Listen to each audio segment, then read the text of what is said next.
Welcome to a new edition of the Famous Interviews with Joe Dimino. On this episode, we talk with New York City-based performer, author, and survivor Edward Miskie. This newly published author defeated cancer. He's in musical theater, and he overcame other chronic illnesses. And he is celebrating his 10-year cancer-free anniversary. Edward explores what happens to life during and after treatment, relationships, careers, wants, and needs. He talks about COVID life, transformations, dreams, now, and the future. All of this through his own personal story of insanity and indecencies and growth. We get into all of this and so much more. Enjoy. Thank you for taking a minute out. You got quite a story. And before we start really digging into the onion layers of your story, I want to know how you survived the last 2 years with COVID. How did you get through that time period? And how has it changed the way that you approach life now that things are opening up more? So obviously COVID was terrible for most people, and it did a lot of international, global, collective trauma pieces on everyone that I feel like a lot of us are still kind of trying to navigate through. I will say that I feel like for me personally, COVID and shutdown was great. And I only say that because obviously there are deeper, more horrible implications of this. For me personally, I'm only speaking about me. Where I was at before shutdown was not great. I was like a booze hound. I was running on the hamster wheel faster than I could keep up. Generally unhealthy, generally unhappy, and just didn't really know where the end of that was in sight, if at all. And I remember saying to one of my close friends right before it happened, I just was like, hey, I'm not okay, and I don't know how to stop. And a couple months later, the entire world shut down, and I was like, 3 days in, I was like, nobody needs me. This is great. And I just kind of did whatever I wanted, and everything I was doing prior stopped. I lost all of my work, and of course, that was terrible, and unemployment helped with that, but I turned that into a bunch of different projects that I'm really proud of to this day, and I still am kind of riding the wave off of what I created because of that period of time. You know, it's interesting. I hear everybody say it almost with a level of hesitancy that it was a really good period in their lives. I actually hear that more overwhelmingly than I do kind of the woe. Obviously, there was a lot of things that were trying about it and that really kind of dinged us in a certain way. But I hear what you're saying more often than not. Yeah, I mean, it really kind of opened my eyes to how my life could be.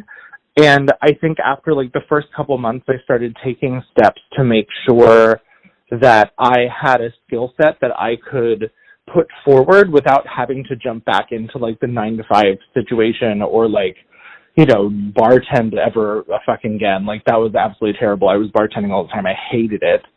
But it's money and you get trapped there. And so I kind of really intentionally took that period of time to change everything. And I joke about it now, and I still kind of I guess I'm half serious, where it's can we just shut everything down for 30 days every year? That would be great. Give everybody a 30-day break. That'd be wonderful. You know, it's interesting. It's like those Latin cultures that have the siesta in the middle of the day. They get the chance to sleep. They wake up. They have a nice big meal with their family. It's there's always this reboot every day. And it's kind of like with Australians. They get this 3 weeks to travel. All of these other cultures around us have these buttons that say, you know what, you don't have to wait till retirement or a certain time. You just do it because you're alive on this planet. For some reasons, it's just like you said, being kind of a hamster in the wheel. The American way is just run as hard and as fast and as blindingly as possible until you absolutely hit a wall, and you have to figure it out. Yeah, and then maybe if you're lucky, you get to retire. But even that structure is falling apart. So yeah, Europeans, they get 6 weeks of paid vacation for the most part. Why are we not doing that? I know. It's insane. You know, let's get to the essence of who you are and what you do. I'm going to put you in front of a bunch of third graders at a career day. One of the kids looks up at you and says, "What do you do for a living?" How do you explain that to them? I would say that I'm a creative digital creator. which might sound a little redundant, and I've struggled with this, like what to call myself for a really long time, because before it was like multi-hyphenate, and then it was like other things, but I think when it comes down to it, I work in a creative space and I create digital media. That is everything from the book that I wrote to, I work in the marketing sales space where I get to be creative to help people launch their brands with them, as a brand ambassador and salesperson for her career coach company. And, I'm a singer and songwriter, and I have a slew of songs that are on Spotify and a bunch of other things. So, like, really just kind of like digital creative content creator is probably what I would say. So when you were in the third grade, what did you want to be when you grew up? I wanted to be a great many things. I wanted to be an architect. I wanted to be an archaeologist. I think to some point I wanted to be a teacher and help other people. I also wanted to perform and be in arts and entertainment, which is the route that I ended up taking. So ultimately, when you look at your life and what's happened up to this point, are you happy with how everything turned out? What a loaded question. Yes and no. Well, it sounds like on the whole Maslow kind of hierarchy, you're really climbing, and seems to me, just in the amount of time we've spoken, you've crossed a lot of very key hurdles in your life, and you're on a good path. Yeah, well, and that's been within the last couple of years. I spent a lot of my 20s spinning my wheels and throwing shit against the wall and trying to figure out what I wanted to do, and I did that under the context and umbrella of arts and entertainment. I worked as an actor in musical theater for years and years and years and years.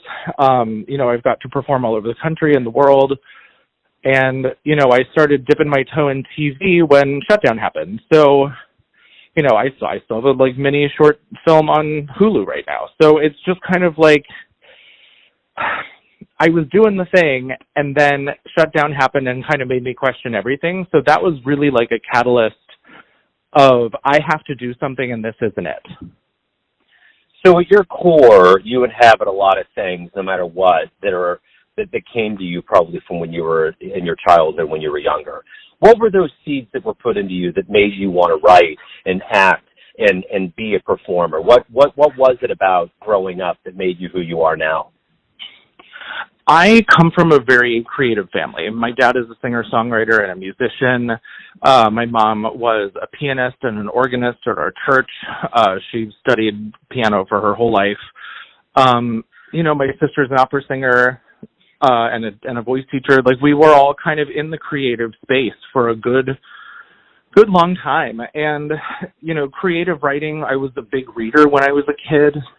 I would blow through book series like Boxcar Children and Clue and, the Chronicles of Narnia. And I would just blow through those series, and I loved them. And they were like my TV before we really had anything aside of local cable. And that was really inspiring for me to want to write.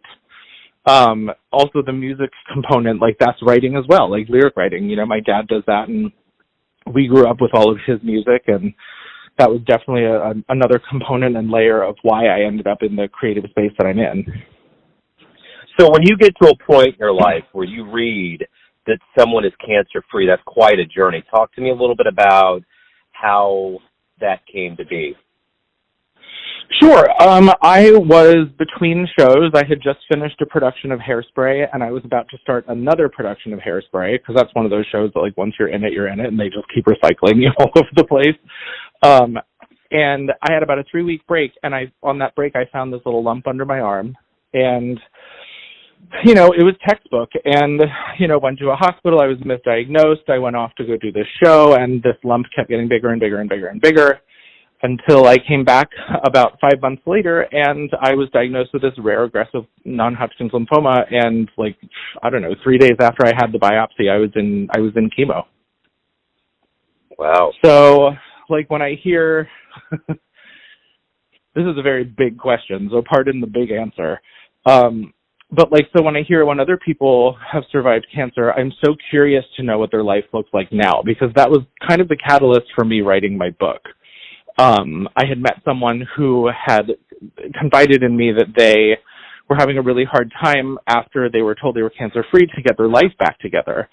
And that was a piece that I was struggling with so badly, because I felt like, you know, I'm cancer-free. I should be grateful. I should be jumping and shouting from the rooftops and just be smiley and happy and all the things, and I'm not. And there was some shame that was kind of like tethered to that.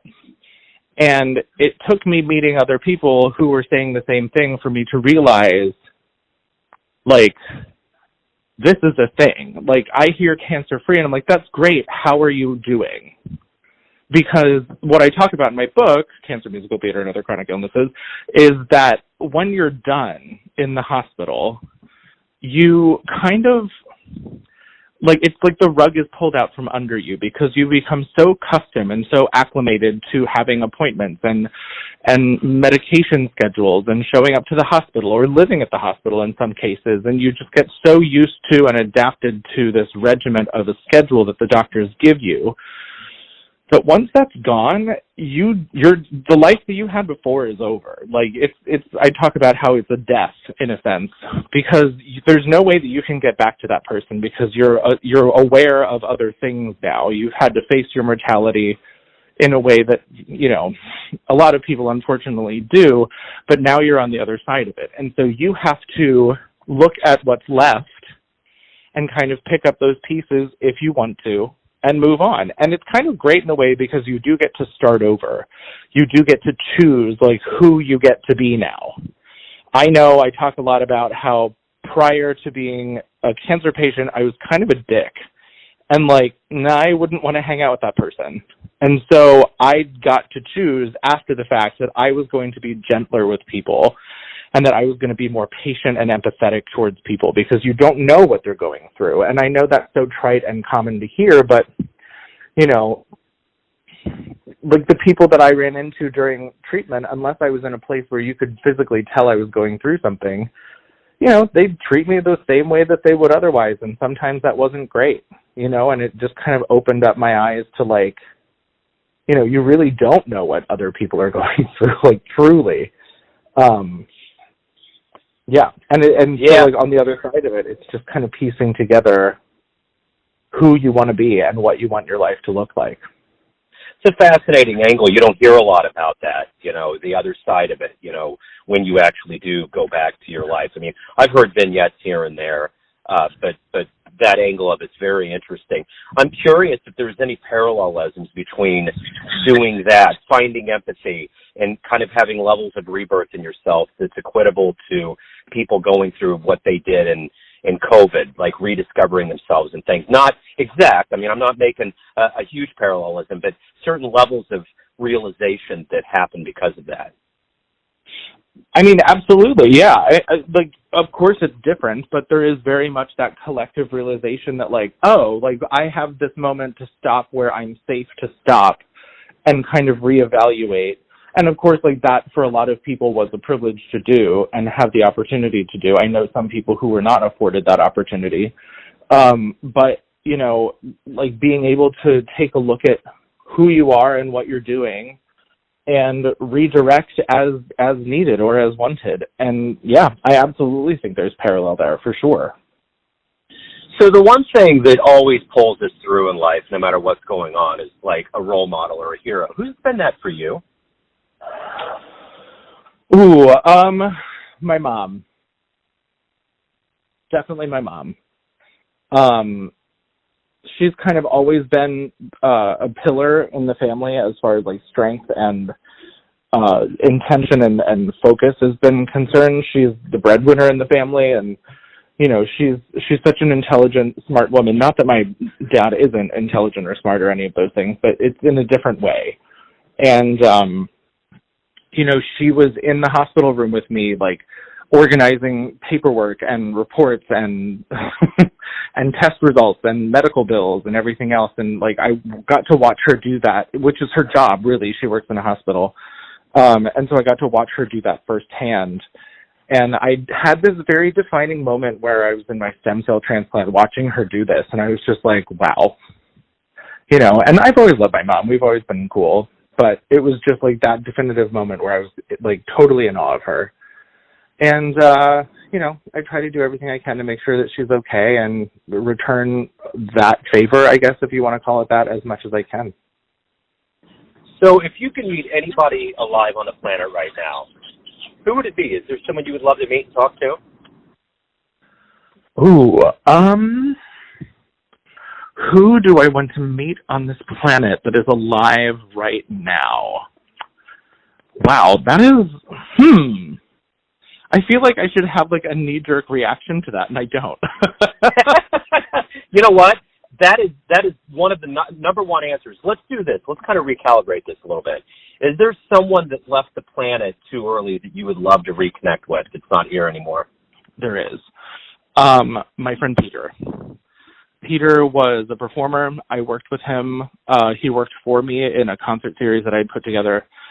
And he had a spinal surgery in the beginning of 2019 that went perfectly well, totally normal. I saw him during his recovery. You know, we got to hang out, and I left, and he was dead a day and a half later because a blood clot in his leg got past the stent that they put in and killed him. And he was only a couple years older than I was, and just a delightful human, terribly hardworking and terribly talented, and just one of the nicest people you could ever hope to meet. And I would really love to have just like another afternoon to hang out with him and talk to him. Yeah. Let me ask you this. You know, art is always a huge part of our lives, whether it was a book or an album or visual art. What's been that for you that that's been a bedrock that you've returned to, that's been something that's really helped you get through times? Oh, always music. Whether it's pop music or musical theater, I have always gone back to, you know, like stuff that I used to listen to growing up with my dad. You know, he's a musician, so like his music, of course, but like stuff that he had me listen to as a kid, like, you know, Queen and Elvis and Billy Joel and, you know, Joni Mitchell and, you know, like all the classics that we all know and love, but they've really become an integral part of who I am as an adult and just how I function in an artistic space. You know, the one thing I think about with New Yorkers, so were you in New York throughout the entire pandemic, the beginning and up to now? I was, yeah. I never left. What was it, you know, I'm always curious because there was a lot of, I mean, my bread and butter is I interview jazz musicians, and there was a lot of musicians, and I think it got the darkest for people that were in Brooklyn that played instruments that couldn't get out, and it got really cagey. But I think about two vignettes of people saying how Times Square was empty, and in my brain, I can't even conceptualize that. But for New Yorkers, to see the beginning of this, and then to see the revival and where we're at now, what was that transformation like? Does it feel like PTSD, or what does it all feel like? It was really weird. I mean, I don't think I ever really went down to Times Square when it was empty. I was still like hiding in my apartment, but I did go down. I started riding my bike around the city during that period of time. I had never ridden a bike in the city before. A friend of mine talked me into like getting City Bike and doing that whole thing. And I would just bike down to wherever I felt like going, you know, downtown. And I'd go through Times Square and Herald Square. And there were so few people there. It was weird. It was never empty, but the times that I had been through was very strange. And as I continued to do that routine of biking downtown, and those, you know, Times Square specifically would get more and more busy, I was initially very frustrated because I was like, guys, like, this isn't over. Why are you here? Go back to where you came from. Like, do not be here. Like, stay at home, please. And, you know, I had worked in Times Square for a lot of my early 20s, and seeing it busy was just kind of the norm. And it's, you know, New Yorkers hate Times Square. We don't want to be there. It's crowded and frustrating and busy and hard to get around, and everyone's in your way. So, like, it's not really a place I was hanging out with a whole lot in the first place, but it was jarring to see it with, like, 2-3 people in it. I will say, like, this is kind of a New York City hack. If you want to see Times Square completely empty, go at about, like, 4 to 5:30 in the morning. There is absolutely nobody there, and it is eerie. It's kind of strange to see like this huge lit up hub be completely void of humans. Yeah, that's wild. I'd never heard that before. So I'm curious, you had mentioned your 20s. Let's say you have a dream tonight and you run into your 20-year-old version of yourself, and you could give that version of you a piece of advice based on the wisdom and the life that you've lived up to this point. What would you tell your young version? I would probably tell him I would tell him a lot of things. First and foremost, I would say be specific and lead with intention. And then I would probably tell him to stop drinking. And then I would probably tell him to stop being an asshole. So everyone out there has a perception of you, your family, your friends, your readers, everyone that knows you. But you ultimately live your life. You have a perception of you. Who do you think you are? Ooh, shit. Who do I think I am? I'd like to think that I'm like a nice guy that'll help people out when they need it. I'd like to think that I'm hardworking and driven and smart and get shit done and, you know, have goals that I want to accomplish that will hopefully help people along the way as well. And, you know, I mean, other than that, I just think like I'm trying to do the best I can at life, just like everybody else. So what has been one of the nicest letters that you've gotten from your book or anything you've done in your life? The best fan letter, so to speak. Fan letters. There's two of them. I would say one I got from my book that was from a medical provider who read it and said that it completely changed their perspective on bedside manner and how to treat patients going through catastrophic situations or experiencing some kind of catastrophic medical situation, you know, whatever you want to call it. That was one, and that was kind of daunting because that's not who I wrote the book for. But I had a number of medical service providers contact me and tell me very similar things, which was interesting. And then another one is actually from back when I was performing full-time. I was doing a production of Seven Brides for Seven Brothers, and I had this teacher contact me after one of the shows who had brought his special needs class along to see the show. And one of the girls in the class who had cerebral palsy wanted to say hi, and so he sent me a selfie of him and her together, and she was waving, and she just wanted to say that I did a good job. And it was just one of those very cute, sweet moments of like, oh, God, this is always worth the payoff when something like that happens. For sure. Edward, if anyone out there wants to get the book, learn more about you, anything related to your world, where's the best place for them to go? Best place for anyone to go to get the book would be Barnes & Noble or Amazon. The book is called Cancer, Musical Theater, and Other Chronic Illnesses. It is the 10-year Cancer Survivorship Anniversary Edition. You can also find me on TikTok and Instagram at Edward Miskie or edwardmiskie.com. Edward, thank you for opening up, man. Thanks. Good luck with everything. Have a great 2023. Thanks so much, Joe. It's been great. Thanks for tuning in to another famous interview with Joe Dimino, where we cover the world of art, literature, music, spirituality, and more from around the globe. If you want to hear more interviews, visit the Famous Interviews with Joe Dimino channel on YouTube and Spotify. Thanks again for listening, and until next time. This is ourselves under pressure.